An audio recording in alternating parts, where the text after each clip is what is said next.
journal botamino merci pour dire bébé sur la télévision la vidéo pour la folinga la journal il y a peuple merci na fidélité peu confiance pour continuer à cause na yango na journal na bino to fongola journal pour notre chef de l'état Félix Antoine c'est que tu l'envoyais après ce qui coup d'envoi ya misala ya assemblée générale ordinaire ya conseil supérieur de la magistrature nyonso et les kanaki bokola lundi 17 avril na amphithéâtre ya Marcel ya ukula na siège à cour de cassation héritier mapinde mi ba détail. Amphithéâtre Marcel Liaou oyo ezwami na siège ya cour ya cassation kuna na commune ya Gombe et yambaki milulu oyo chef de l'état Félix Antoine Tshisekedi Tshilombo apesaki coup d'envoi na yango ezalaki bongo assemblée générale ordinaire ya conseil supérieur de la magistrature oyo ezali kokambama epai ya président na yango Dieudonné Kamuleta ba juge ya ndenge na ndenge bango nyonso bazalaki présent pour na assemblée générale oyo yango ezali kotalisake bango nyonso bazali sima ya magistrat suprême Félix Antoine Tshisekedi Tshilombo oyo azali kolinga justice ya mboka eyebana kotambola na ndenge ya malamu. Dieudonné Kamuleta président azwaki maloba pona kotalisa objectif oyo ezali kotalisa objectif oyo bango esengeli bayebana ko atteindre na assemblée générale oyo efungwami na bokambami ya chef de l'état Félix Antoine Tshisekedi Tshilombo na amphithéâtre Marcel Liaou kuna na siège ya cour de cassation na commune ya Gombe. Ba magistrat nyonso bazali unanime esengeli mosala na bango etombwama mosala na bango eyebana ko respecter ba norme nyonso pamba te justice ya ngonde etombolaka mboka esika justice ezali mabe to pe justice ezali ya kolala makambu ekotambola vraiment na ndenge ya malamu te. Assemblée générale ordinaire oyo ya conseil supérieur ya magistrature ezali esika oyo bango nyonso bakotala pe bakoloba makambo nini esengeli eyebana kosalema pour na bonne marche ya justice ya République démocratique du Congo pe ba juge nyonso ya RDC bayebana kosala mosala ndenge ya malamu selon volonté ya chef de l'état Félix Antoine Tshisekedi Tshilombo oyo alingi Congo ezala réellement état de droit. Suite ya mbula oyo ebetaki na ville province ya Kinshasa weekend eleki ndenge esalaki ba dégâts ya ndenge na ndenge de chef de l'état Félix Antoine Tshisekedi Tshilombo elongo na distingué première dame Denise Nekero Tshisekedi ba consacré ki journée na bango lundi 7 avril 2024 pour na ko visiter pe ko réconforter ba sinistré oyo ba zabongo na ba rescapé héritier mapinde une fois de plus reportage elongo na Igor Hunting. Nasima ya bamvula oyo enokaki weekend eleki na ville ya Kinshasa capitale ya République démocratique du Congo epai wapi esalaki ba dégâts ya ndenge na ndenge bato bakufaki misusu se retrouver na ba hôpitaux po ete bazalaki blessé pe bato ebele babungisaki biloko na bango bandaku ezindaki pe makama ya ndenge na ndenge esalemaki na ba commune ebele ya ville ya Kinshasa lokola Njili, Masina, Kimbanseke, Kisenso, Matete pe nzinga na yango chef de l'état Félix Antoine Tshisekedi Tshilombo elongo na distingué première dame Denise Nyakeru Tshisekedi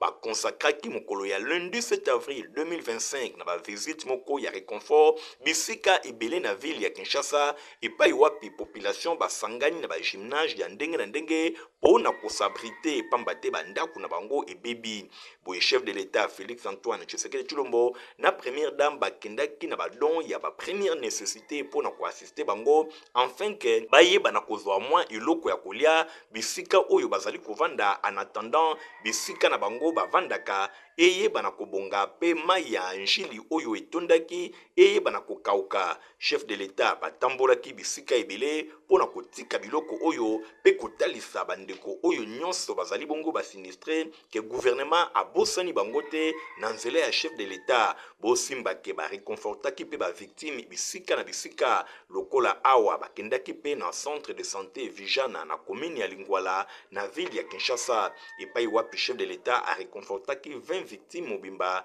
ya bamvula oyo enokaki batambolaki vraiment bisika ebele population na komona chef de l'état accompagné na distingué première dame batalisi vraiment pe basepeli bamonike gouvernement azali kotika bango te na makama oyo ekomelaki bango esuki wana te couple présidentiel bapromettre bakosala lisusu bageste mosusu ya makasi pona kosunga bandeko oyo bazwami na pasi pamba te Metelsat azali koannonce lisusu bamvula misusu d'ici avril kino na mois de mai 2025 avant tokoma saison sèche. Milulu ya AM Congrès 2025 Fongamaki lundi 7 avril 2025 kuna na Abu Dhabi. Des premières ministres, Madame Judith Soumina Touloukande a représenté la République démocratique du Congo. Reportage. Judith Soumina Tuluka azali ko participer na annuel investment meeting congressus oyo ezali bongo pona année 2025 yango ezali ko fungwama lundi 7 avril na Abu Dhabi yango esangisi ba leader ya mokili mobimba ba investisseurs autour ya ba enjeu ya paysage économique mondial rééquilibré bo simba ke ba chef d'état pe ba gouvernement ba ko participer participation ya chef ya gouvernement ya République démocratique du Congo ezali ko retenir attention particulièrement intervention naye na débat ba leaders mondiaux oyo etali nouvelle vague ya paysage ya investissement mondialisé yango intervenir na contexte moko national oyo ezali marqué na catastrophe naturelle ya makasi oyo euti ko frapper ville ya Kinshasa pe nzinga na yango etali si capacité ya ko concilier ba urgence immédiate pe vision moko stratégique nzokande azali koloba na scène internationale pona ko tombola opportunité ya investissement na RDC premier ministre azali ko gérer mbala moko ba conséquences ya ba pluie diluvienne oyo ebetaki na province ya Kinshasa pe Congo central na Butu ya vendredi 4 avril tu samedi 5 avril et uti koleka ba tempéré oyo e causé ba dégâts ya ndenge na ndenge pe population a commis vulnérable ba tumususu pe ba kufaki na leadership ya vice premier ministre pe ministre intérieur azali ko coordonner réponse moko ya makasi pour na mobiliser ba ministère ya défense pe ya génie militaire pour na ministère ya infrastructure pour na réhabilitation ya banzela oyo et baby ministère ya santé pour na prise en charge ya ba victime gestion ya crise oyo eza na temps réel couplé na présence na Abu Dhabi yango etalisi résilience congolaise capacité ya ko rebondir liboso ba défi nyonso pe kokoba na objectif ya développement ya ndenge na ndenge nyonso wana esangani pe na journée ya combat ya Simon Kimbangu ya conscience africaine oyo ezalaki célébrer le 6 avril ezali kotalisa résilience na mbala moko na foi moko oyo ezali koningana te pona ba peuple congolais bosimba keshwa ya Abu Dhabi pona congrès oyo ezali bongo organisateur ya ville oyo avant-garde pona innovation pe cadre symbolique pona ba discussion na nzela ya ba session ba échange oyo ekozala na délégation congolaise pe ba représentant ya ba Émirats Arabes Unis pe ba projet concret mingi penza ba énergie renouvelable pe gestion ya biloko ya ndenge na ndenge présence ya Judith Soumina na AUM Congress 2025 ezali message moko fort pour na RDC ayeba na koyokisa mongongo na ye Abu Dhabi observateur ba komisi courage ya délégation congolaise oyo a présenté ambitieux plan na investissement na ba infrastructure résiliente agriculture moderne transition énergétique économie numérique mikolo ezali koya ekozala ponctué na ba atelier pour na oyo etali intégration économique régionale yango ekozala makasi pe ekose concrétiser ba engagement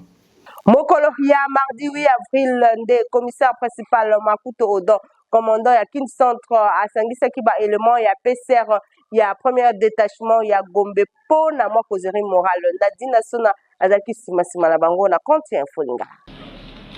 ezalaki bongo na commune ya Gombe epai wapi commissaire principal Makuto Odon oyo azali commandant ya Kin Centre pona oyo etali police ya circulation routière PCR na mokuse premier détachement kuna na commune ya Gombe bango nyonso basanganaki mokolo ya mardi 8 avril 2025 pona koyoka mwa kozeri moral na makambo etali mosala na bango oyo commissaire principal Makuto Odon ayaki pona koloba na bango liboso bango nyonso batondaki wana asengaki na bango bayeba na ko respecter ba carrefour na bango tango bazali kosala mosala esengeli nyamu ezala te bakanga bato na ndenge ya loyenge te pamba te tango bakangaka bato na ndenge ya loyenge ekoki ko occasionner ba accident ya ndenge na ndenge surtout likambo etali kowela volant elongo na ba conducteur esengeli agent ya circulation routière ayeba eloko nini azali kotelemisa mutuka ye asalaki bango pe lisusu rappel na ba instruction nyonso liboso ya ba problème ya déploiement c'est-à-dire bayeba na kookipe carrefour oyo esengeli alobi na bango lisusu ba élément moko na moko esengeli ayeba na kozwa ba responsabilité na ye na zone oyo bakonzi batie ye po ayeba na kosala mosala esika batie yo te okoki kokende te pe agent ya police ya circulation routière azali bongo na ndingisa soki mokete akende ko appuyer moninga na ye esika mosusu boye moko te esengeli ayeba na kozala ngembo esika batio ya mosala sala mosala kaka esika wana pamba te honneur ya baagent ya police ya circulation routière esengeli ezala préservé atelemeli bango apekisi makambo nyonso ya mabe oyo ekoki kobebisa mosala na bango tango moko na moko azali kosala mosala kitoko akozwa mbano na ye oyo pe azali kosala mosala mabe akozwa pe mbano na ye c'est-à-dire punition ekoki kokomela ye bosimba ke commissaire principal Makuto Odon abendaki bango vraiment matoi pona application stricte ya ba mesure nyonso oyo bakonzi bazali kozwa enfin ke mosala eyeba na kosalema na ndenge ya malamu ba agent ya police ya circulation routière bazali wana te pona kosala ba tracasserie na ndenge ya mabe kasi bazali wana po circulation esalema na ndenge ya malamu na ba artère nyonso ya ville ya Kinshasa. Reporter ya Folingala Shuna peuple basolola kina moko ba responsable technique ya Metelsat Augustin Tagisabo oyo a expliqué kindenge ni situation ya mbula ekobetama awa na République démocratique du Congo na mois ya mars et avril bolandi. Et la Metelsat a déjà lancé son bulletin de prévisions saisonnières dont nous avons déjà comme vous voyez ici, nous avons la prévision saisonnière qui est des mois de mars, avril et mai. Nous avons aussi la prévision régionale des mois d'avril, mai et juin et qui va nous donner un peu de précision sur les comportements des climats ici en RDC et aussi dans la région. Nous avons à Kinshasa, la saison s'annonce excédentaire, donc Kinshasa et Congo central sera dans une période excédentaire de précipitations, soit des pluies. Nous avons aussi l'Équateur. Au nord, nous avons les bas ouélés et les hauts ouélés, ainsi que l'Ituri, les nord Kivu et les sud Kivu, qui seront dans les excédentaires. Nous avons dans la région, comme nous montre la prévision de Serbac, et nous avons la saison sera normale à partir de la zone où s'embrase Brazzaville et les Gabon, ainsi qu'une partie de la RDC, de la partie ouest. Donc cette partie-là aura aussi des pluies et caractérise ça comme une pluie normale. Mais les températures, en ce qui concerne les températures, nous constatons que les températures seront normales. C'est-à-dire les températures vont nager entre 31, 32 ou voire même 33 degrés pour la saison. Parce que c'est la saison de pluie, la température, il fait tellement chaud. Et il fait chaud pourquoi? Parce que l'atmosphère a besoin de l'énergie. Et cette énergie-là, c'est pour la formation des nuages qui peuvent donner des précipitations, des nuages convectifs dont nous parlons, des nuages convectifs. Ce sont des nuages qui s'étalent en grand développement, qui donnent le coup de tonnerre et qui peuvent donner des précipitations. C'est pourquoi il fait chaud pendant la saison de pluie. Au gouvernement, nous demandons de prendre des dispositions pour le public qui se trouve à côté des eaux, en fait de pouvoir sauver leur vie et les biens qui peuvent être vulnérables. Honorable Nerambungu Azaki présent na paroisse protestante CAC Bongolo na occasion il y a sortie officielle il y a dynamique de culte et paroisse francophone il y a CAC Mokola dimanche 6 avril 2025. La Dilandu bas détail. Dimanche 6 avril 2025, na paroisse protestante CAC Bongolo oyo ezwami na commune ya Kalamu ezalaki bongo installation officielle ya bureau ya coordination oyo ezali bongo kokamba dynamique de culte et paroisse francophone ya CAC nyonso elekaki vraiment kitoko bureau ya coordination oyo ezali kokambama epai ya mosali na Nzambe Ilo Malongi nyonso elekaki kitoko na présence ya Perel Marcel Bunda pe président ya balaïque Claude Mbumba yepe azalaki wana mateya eteyamaki epai ya révérend Etienne Kande Bendo oyo azali représentant provincial ya CAC tout le monde qui perd présence ya bato ya ndenge na ndenge entre autres. Tomonaki pe présence ya bato ya ndenge na ndenge, entre autres, évangéliste itinérant honorable Nerombungu oyo azalaki accompagné na ba collaborateur na ye ya ndenge na ndenge. Ba honorable député basali na nzambe pe bato misusu bazalaki wana bosimbake oyo ezali bongo dynamique de culte et paroisse francophone ezali branche oyo ezali créé pour na ko implanter pe ko créer ba église ya ndenge na ndenge pour na ko implanter pe ko créer ba paroisse na CAC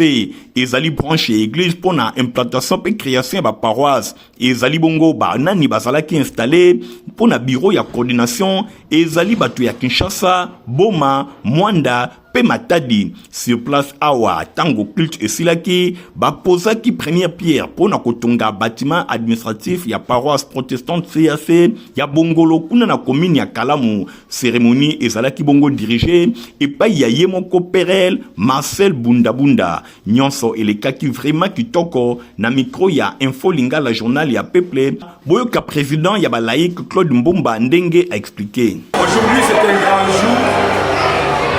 Un jour béni, un jour inoubliable pour la communauté évangélique de l'Alliance du Congo. Jour où nous venons installer pour la première fois des comités communautaires de la dynamique des cultes et paroisses francophones. Nyonso eleki kitoko installation officielle ya bureau ya coordination oyo pona kokamba dynamique de culte et paroisse francophone ya CAC eleki vraiment kitoko installation na bango ezali kotalisa désormais bakoti na mosala pona kosala mosala nzambe.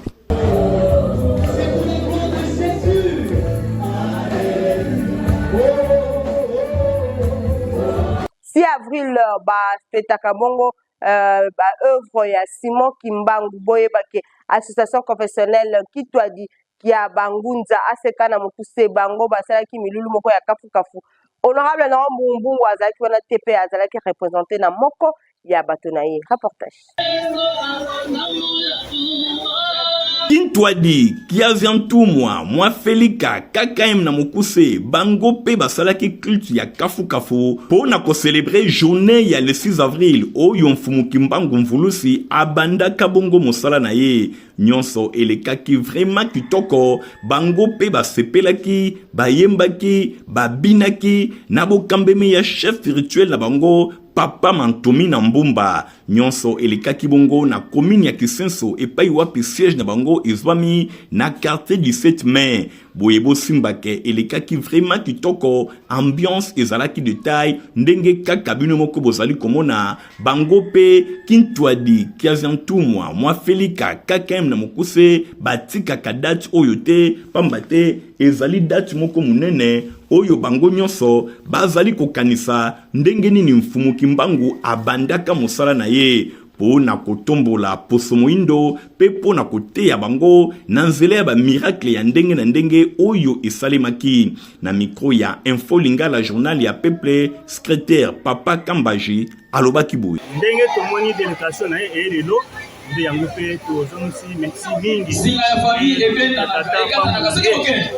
pamba te yenge buzulu sika oyo ezaki pamba te alobaki liloba secrétaire général bongo message na ngai ezali ete bozala biso ntango nyonso mpe ngonga nyonso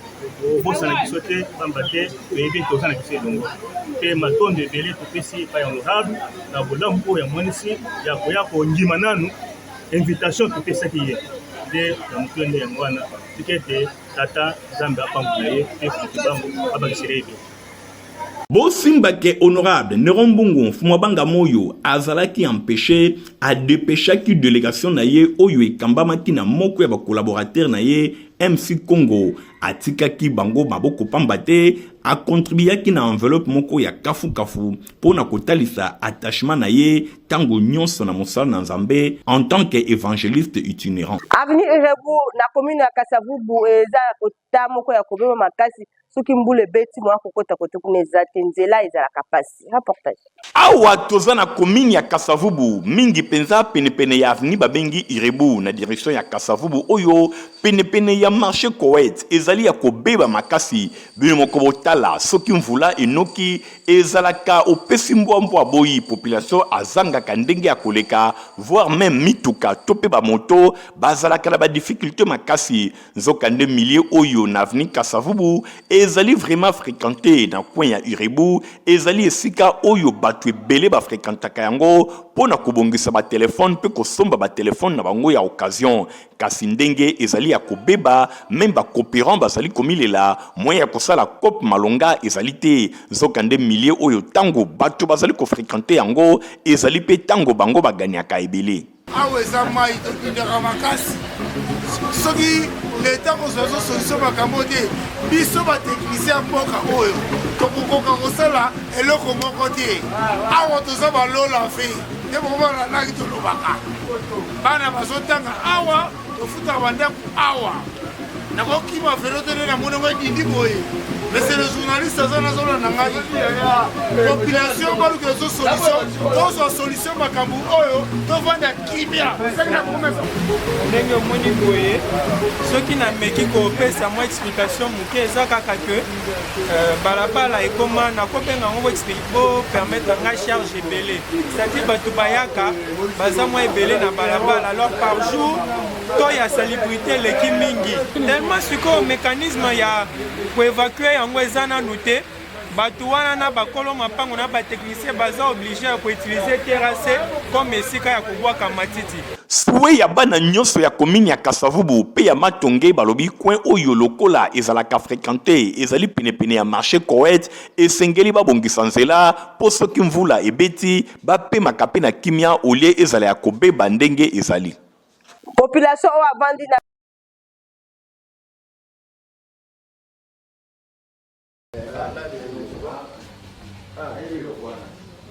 Kapela oyo ekenda sango na Kinshasa awa na ba République démocratique du Congo boko kanisa ke bakino kaka nde bayebela bilengi nango nzoka nde Luvunu tozali awa na province ya Mai-Ndombe mingi na territoire ya Kutu awa bayaya bastafaka na ndenge ya defrote ebongo pene bozozo staff connexion en direct de Kapela meka okanga mandenge babenga kango donc ndenge kaka boyebi Kapela ambiance oyo ezalaka kuna ndule modèle bafukusela kantabana ngulu avec pilipili ya 3000 na pointe banyangoleli yo litungulu pembeni yo kampimbo ya kosakana te bondi melangai ke soki oza awa okobosa na kin moko na misika fumi obosa ne kin olandi bisengo kingo mwambe ya Kutu famille baleli ebele na Kinshasa boyo kasikoyo jento moto esala kantabana ngulu ndenge ya sololi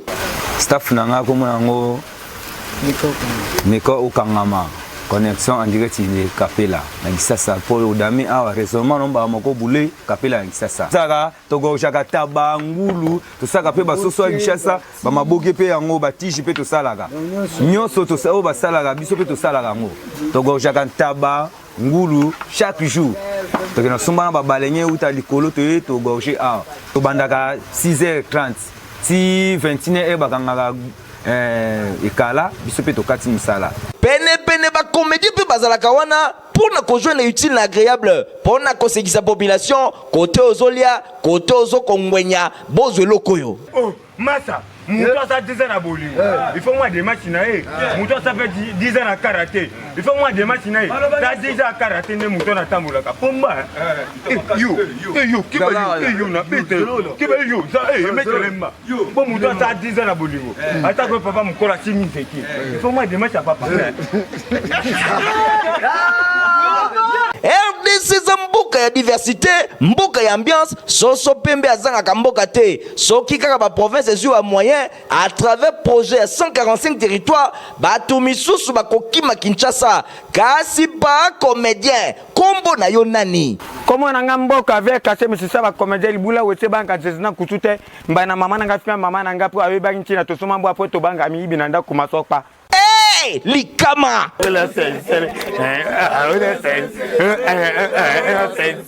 population oyo avandi na avenir révolution na commune ya Selembau bamesana kotika bakanivo na bango ekoma salite babwakaka matiti kuna epesaka fulu ya makasi pe ba inondation za kosalima kote kuna moyen zate. Population avandi d'avenir révolution na commune ya Selembao bango bazali komilukela pasi pe mawa bakomisa caniveau principal oyo ememaka bamai mpona kobwaka na barivière bakomisi yango fulu badeshe basalite pe biloko ya ndenge na ndenge babwakaka yango kaka na caniveau principal nzokande ezali eloko moko ya malamu te bazali koluka baproblème soki bamvula ya makasi enoki bainondation ekokomela bango bongo na nsima bango moko bakolela nzokande ennemi ya peuple ezali kaka peuple ye moko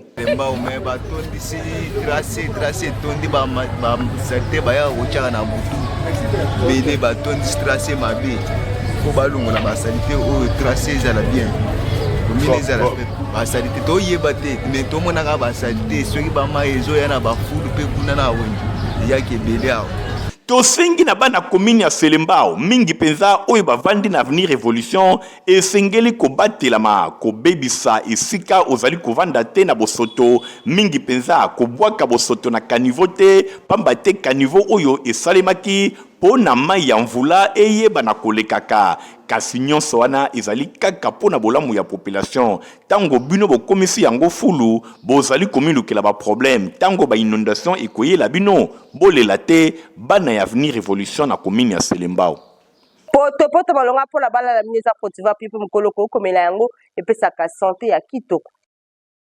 Ah merci ya buinde bana nyoso baza kuringa à la pochette.